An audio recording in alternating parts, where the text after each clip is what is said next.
My dear students, welcome back. আশা করছি তোমরা সবাই ভালো আছো, সুস্থ আছো। এখন তোমাদেরকে যে জিনিসটা শেখাতে চলেছি সেটা নিশ্চয়ই তোমরা অবগত আছো, চেঞ্জিং সেন্টেন্স। তো তোমরা জানো চেঞ্জিং সেন্টেন্স করতে গেলে কতগুলো নিয়ম কানুন মাথায় রাখতে হয়। আর আমি সেটাকে কেমন করে তোমাদের কাছে খুব সহজ করে তুলে ধরছি সেটাও নিশ্চয়ই তোমরা জানো। আজও ঠিক সেই ধরনের আরেকটা এক্সারসাইজ নিয়ে তোমাদের সামনে হাজির হয়েছে, তোমাদেরকে খুব ইজিলি জিনিসটা বুঝিয়ে দেবে। এবং আমি তোমাদেরকে বারবার করে বলেছি, ইংরেজি শিখতে গেলে প্রথমত সাধারণত ভোকাবুলারির উপর তোমাকে জোর দিতে হবে, অর্থাৎ ওয়ার্ড যদি তুমি ভালো করে শিখে ফেলতে পারো, বুঝতে পারো, তাহলে যে কোনো এক্সারসাইজ তোমার পক্ষে বোঝাটা অনেকটাই সহজ হয়ে যাবে। আর এই চেঞ্জিং সেন্টেন্সের ক্ষেত্রেও কিন্তু তার আগে তোমাকে বাংলাটা বুঝতে হবে। তুমি যদি বাংলা দিয়ে ইংরেজিটা শিখতে পারো তাহলে এটা পার্মানেন্টলি বা দীর্ঘদিন তোমার মাথায় থাকবে। আমি তোমাদেরকে আরো শিখাচ্ছি কি সেন্টেন্স থেকে ক্লুজ কিভাবে বের করতে হয়, অর্থাৎ রুল কিভাবে বের করতে হয়, সেই রুল কিভাবে টেকনিক্যালি ইউজ করতে হয়। এবং সেজন্য তোমাদেরকে আগে নিয়ন্ত্রণ সম্পর্কে বেশ কিছু এক্সারসাইজ আমি করেছি, বেশ কয়েকটা ভিডিও আমি তোমাদের সাথে তুলে ধরেছি। তো এখন তোমাদেরকে আরেকটা ইঙ্গিত দিচ্ছি, যখন তোমরা যে ধরনের ভিডিও দেখবে, অর্থাৎ বিশেষ করে আমার চ্যানেল থেকে, তখন সেই ভিডিও ডেসক্রিপশন বক্সে গিয়ে একটু লক্ষ্য করবে যে ডেসক্রিপশনের শেষের দিকে কিছু ভিডিও লিঙ্ক দেওয়া হয়েছে। সেই ভিডিও লিঙ্কগুলো সেই রিলেটেড, অর্থাৎ যখন যে ভিডিও আপলোড করছে সেই রিলেটেড।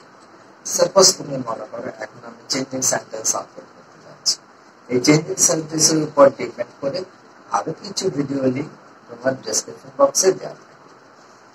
তুমি যদি মনে করো কি একসাথে কয়েকটা ভিডিও দেখে, অর্থাৎ রুলস এক্সারসাইজ সবগুলো একসাথে দেখে একসাথে শিখে ফেলবে, তাহলে এটাই হচ্ছে তোমার জন্য সবচেয়ে ভালো সুযোগ যে একসাথে অনেকগুলো বা বেশ কয়েকটা ভিডিও দেখে নিয়ে নিয়ম কানুন গুলো একদম ভালোভাবে শিখে ফেলা।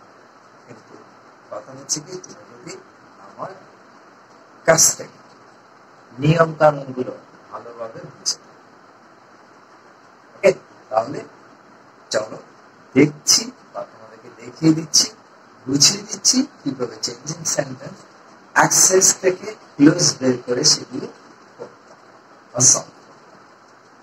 তার জন্য কি করতে হবে? পুরো ভিডিও মনোযোগ দিয়ে কোনো রকম স্কিপিং করা আছে। তার কারণ তুমি যদি কোনো জায়গায় স্কিপ করে যাও, হয়তো দেখবে কি খুব ইম্পর্টেন্ট একটা জিনিস তুমি মিস করে যাচ্ছ, যেটা তোমার জন্য হয়তো ভালো হবে। তাই পরামর্শ রইল পুরো ভিডিওটা মনোযোগ দিয়ে দেখা। প্রশ্নটা কিরকম দেখেন? প্রশ্নটা হচ্ছে সাধারণত লেখা থাকে যে change the sentences according to directions, অর্থাৎ এই যে ব্র্যাকেটে একটা নির্দেশনা দেওয়া থাকে সেই অনুযায়ী তোমাকে এই সেন্টেন্সটা কি করতে হবে? চেঞ্জ করতে হবে। ওকে, তো এখন এই এক্সারসাইজটা এসএসসি পরীক্ষায় রাজশাহী বোর্ডে 2024 সালে এসেছে। সুতরাং স্বাভাবিকভাবে এটা তোমাদের জন্য খুব ইম্পর্টেন্ট। ওকে, তো দেখো প্রথমটাকে আমি তোমাদেরকে বলেছি প্রশ্নে যেটা দেওয়া থাকবে, সাধারণত প্রশ্ন দেখে তোমাকে খুঁজে বের করতে হবে বা রুল কোনটা ইউজ করতে হবে সেটা বুঝে নিতে হবে। সেন্টেন্সের স্ট্রাকচার বোঝার আসল কাজ, এটা যদি তুমি এবার প্র্যাকটিস করো আমার মনে হয় তোমার একবারে বোঝা হয়ে যাবে। দেখো এখানে কি লিখে আছে, water is one of the most useful elements in nature. এটা কি করতে হচ্ছে? পজিটিভ করতে হচ্ছে, তার মানে এটা ডিপ, অ্যাডজেক্টিভ অফ ডিপলি। ঠিক আছে, তো এটাকে পজিটিভ যখন করতে হচ্ছে, আমরা জানি কি অ্যাডজেক্টিভের 3টা ডিগ্রি আছে, একটা হচ্ছে সুপারলেটিভ, আরেকটা কম্পারেটিভ, আরেকটা পজিটিভ। তো 3টা থেকে অর্থাৎ 3টার মধ্যে পরস্পর যে চেঞ্জেসটা আছে যে নিয়মগুলো আছে সেটা আমি তোমাদেরকে আগে অনেকবার বুঝিয়েছি। আবার এখানে যেহেতু একটা এক্সারসাইজ এসেছে সেটা বোঝানোর জন্য আবার স্ট্রাকচারগুলো এখানে তোমাদের জন্য লিখে দিয়েছি। তোমরা চাইলে এখান থেকে স্ট্রাকচারটা লিখে নিতে পারো। সাধারণত এই একটা স্ট্রাকচার আছে, এই একটা স্ট্রাকচার যদি তোমরা ভালোভাবে বুঝে নিতে পারো তাহলে আমার মনে হয়ে যাবে অ্যাডজেক্টিভ শিখা। আর এটাকে ইউজ করে আরো একটা স্ট্রাকচার আছে, এই দুটো স্ট্রাকচার যদি তোমাদের শেখা হয়ে যায় আমার মনে হয় অ্যাডজেক্টিভ আর কখনো তোমাদের ভুলে পাবে না। দেখো, better is one of the most important, most useful elements. তো দেখো এখানে এই যে ওয়ান অফ দ্য লেখা আছে, one of the most useful elements, এখান থেকে আমরা বুঝতে পারছি এটা সুপারলেটিভ ডিগ্রি। কেমন করে? আমরা জানি সুপারলেটিভ ডিগ্রির আগে কি থাকে? দা থাকে, ঠিক আছে?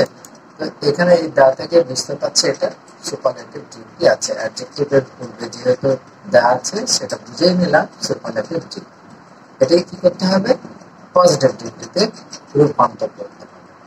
যেহেতু সুপারলেটিভ ডিগ্রি স্ট্রাকচার এই ধরনের হয়, দেখো সাবজেক্ট এখানে ওয়াটার নিয়ে আসছে, ভার্ব ইজ, তারপরে one of the most useful, এই যে ওয়ান অফ দ্য আছে, ওয়ান অফ দ্য, তারপরে মোস্ট ইউজফুল এলিমেন্টস। এলিমেন্টস কোনটা? নাউন। মোস্ট ইউজফুল হচ্ছে adjective, superlative degree of adjective. এরপরে কি আছে? এক্সটেনশন। এটাকে কি করতে হচ্ছে? পজিটিভ করতে হচ্ছে। কম্পারেটিভ করতে হলে তার স্ট্রাকচারটা দাঁড়াবে এই ধরনের: subject, verb, comparative degree of adjective, then most other, noun, extension. যেহেতু আমাকে পজিটিভ করতে হচ্ছে সেহেতু স্ট্রাকচারটা কিরকম হবে? Very few, noun, extension, verb, as অথবা so, positive degree of adjective, as, subject. Okay, তাহলে এখানে আমরা আগে এই যে ওয়াটারটা আছে, ওয়াটার হচ্ছে এখানে কি? সাবজেক্ট। ভেরি ফিউটা আগে আনতে হবে, ভেরি ফিউ। তাহলে আগে আমি এখানে নিয়ে আসবো ভেরি ফিউ, ভেরি ফিউ। এরপরে নাউন, নাউন কোনটা এখানে? Very few. দেখো নাউন হচ্ছে এলিমেন্টস, এই এলিমেন্টস, তাহলে এখানে এলিমেন্টসটা আনবো, ভেরি ফিউ এলিমেন্টস। তারপরে এক্সটেনশন, ভেরি ফিউ এলিমেন্টস, তাহলে এক্সটেনশন কোনটা এখানে? In nature. দেখো ইন নেচার হচ্ছে এক্সটেনশন, সুতরাং এখানে কি হবে? In nature, in nature. তারপরে ভার্ব আসবে একটা। তো এখানে যখন নাউনটা 12 নাম্বার, সুতরাং এখানেও ভার্বটা হবে 12 নাম্বার। তো ভার্বটা কি ওখানে ছিল ইজ, এখানে হয়ে গেল আর। ভেরি ফিউ এলিমেন্টস, তারপর কি? ইন নেচার আর, এখানে হবে কি? As, as. তারপর এই যে মোস্ট ইউজফুল আছে, এটা পজিটিভ ডিগ্রি হবে কি? শুধু ইউজফুল, অ্যাজ ইউজফুল। এরপরে কি হবে? অ্যাজ। তারপর সাবজেক্ট কোনটা ছিল? সাবজেক্ট ছিল এখানে কি ছিল? সাবজেক্ট, এই দেখো সাবজেক্ট ওয়াটার, সুতরাং এখানে চলে আসবে ওয়াটার। ওকে, তাহলে এবার আনসারটা কি দাঁড়ালো? আনসারটা দাঁড়ালো এরকম: very few elements in nature are as useful as water. Okay, শেষ হলো। এক নাম্বারটা বা এই নাম্বারটা শেষ হয়ে গেল। দুই নাম্বার কি বলছে? It is a very important asset, exclamatory করতে হচ্ছে। এক্সক্লামেটরি সেন্টেন্স যদি এটাকে চেঞ্জ করতে হয় তাহলে আমাদের কি করতে হবে? আমাদেরকে ডিপেন্ড করতে হবে কিছুর উপর, এখানে কোনো আর্টিকেল আছে কিনা তার। এখানে দেখো এ আছে, তারপরে ভেরি আছে, সুতরাং এখানে একটা আর্টিকেল আছে। যদি আর্টিকেল থাকে সেন্টেন্সটা শুরু হবে ভার্ব দিয়ে, WH, ভার্ব। আর যদি না থাকে তাহলে সেটা কি দিয়ে শুরু হবে? হাউ দিয়ে। এটা তোমরা অনেকবার শিখেছো, অনেকবার পড়েছো, আমার মনে হয় এটা মনেই আছে, এটা ভুলবে না। তাহলে কি হবে? ওয়ার্ড, ওয়ার্ড দিয়ে শুরু করতে হবে যেহেতু ভাওয়েল আছে। এরপরে এটা নিয়ে আসতে হবে, তারপর কি? ভেরি ইম্পর্টেন্টের জায়গায় ভেরি বাদ যাবে, ইম্পর্টেন্ট, সরি। তো এখানে দেখো যেহেতু ইম্পর্টেন্স হচ্ছে IMPORTANT, important as such it is, তারপর একটা কি হবে এক্সক্লেমেশন মার্ক। কিন্তু এখানে একটা জিনিস লক্ষ্য করো, এই যে ইম্পর্টেন্ট জিনিসটা এটা হচ্ছে কি গুরুত্বপূর্ণ অ্যাডজেক্টিভ, কিন্তু এটা শুরু হয়েছে কি দিয়ে, আই দিয়ে, সুতরাং এর আগে এ বসবে না, এর আগে কি বসবে, what an important asset is, ঠিক আছে। See, we cannot pass a single day without water, interrogative করতে হচ্ছে। ওকে, এখন ইন্টারোগেটিভ করার সময় আমি তোমাদেরকে একটা সিস্টেম শিখিয়ে দিচ্ছিলাম কিভাবে ইন্টারোগেটিভ করবে। এখানে সাধারণত তোমাকে ডিপেন্ড করতে হবে কি সাবজেক্ট প্লাস ভার্বের উপর। we cannot pass, আমরা অতিক্রম করতে পারি না, এখানে ভার্বটা কি কেন। তো এটাকে যখন ইন্টারোগেটিভ করতে বলছি, এই ভার্বটা কোথায় চলবে, ক্যান ভার্বটা কোথায় চলে যাবে, সাবজেক্টে আগে চলে যাবে। তাহলে এখানে কাজ হচ্ছে শুধু সেটা, ক্যান ভার্বকে আগে নিয়ে ক্যান, এরপর সাবজেক্ট বসিয়ে দাও, তারপরে পুরো সেন্টেন্সটা বসে যাবে, আর কোনো কি চেঞ্জেস নাই। ওয়াটে ক্যান উই, তারপর ভার্বটা আসবে pass, can we pass a single moment, আছে single day without WATER। তাহলে এখানে কি হবে, যেহেতু ইন্টারোগেটিভ বলছে একটা ইন্টারোগেটিভ মার্কস বসে যাবে। ওকে, দ্যাট কত সোজা। তাহলে তোমার কিসের উপর ডিপেন্ড করতে হবে, এটা তো subject plus verb.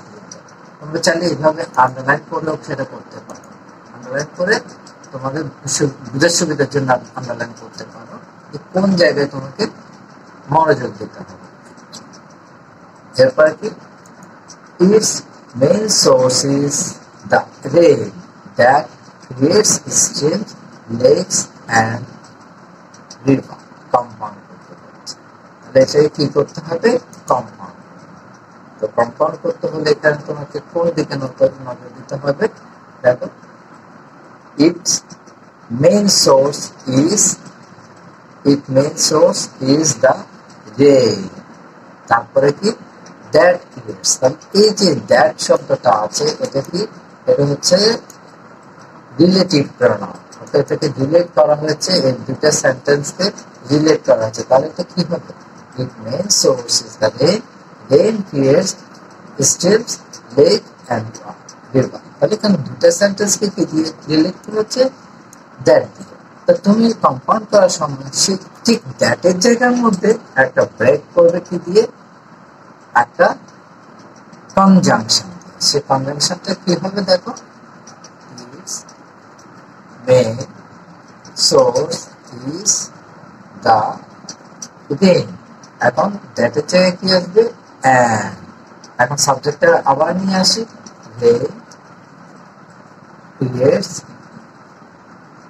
streams, lakes and river। Okay, rivers, full stop, শেষ। তাহলে তোমরা চাইলে আমি এটাকে একটু ভাগ করে দিচ্ছি যাতে তোমাদের বুঝতে সুবিধা হয়, কোনো অসুবিধা না হয়, আমি আলাদা আলাদা করে দিচ্ছি। ওকে, এরপরটা কি, এরপরটা হচ্ছে we have rain during the monsoon, complex করতে হচ্ছে।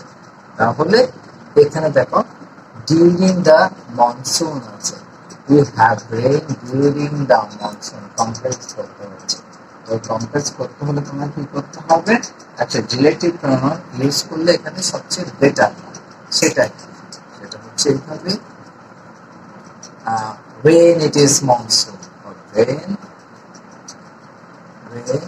it is monsoon, অর্থাৎ দা মনসুনটাকে আমি কি করলাম, when দিয়ে ভাগ করে ফেললাম, when it is monsoon।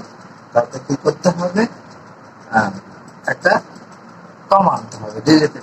এটা হচ্ছে সিম্পল সেন্টেন্স, যেহেতু আমরা নিয়ে যাচ্ছি, we have রেন। অর্থাৎ যখন মৌসুমী বায়ু আসে তখন আমরা কি করতে কি পাই, তখন আমরা বৃষ্টি পাই, উই হ্যাভ রেন। এবার কি বলছে দেখো, heavy rainfall often causes flood, passive করতে বলছে। তাই অ্যাক্টিভ ভয়েসে কি আছে, হেভি রেইনফল, এটা হচ্ছে সাবজেক্ট।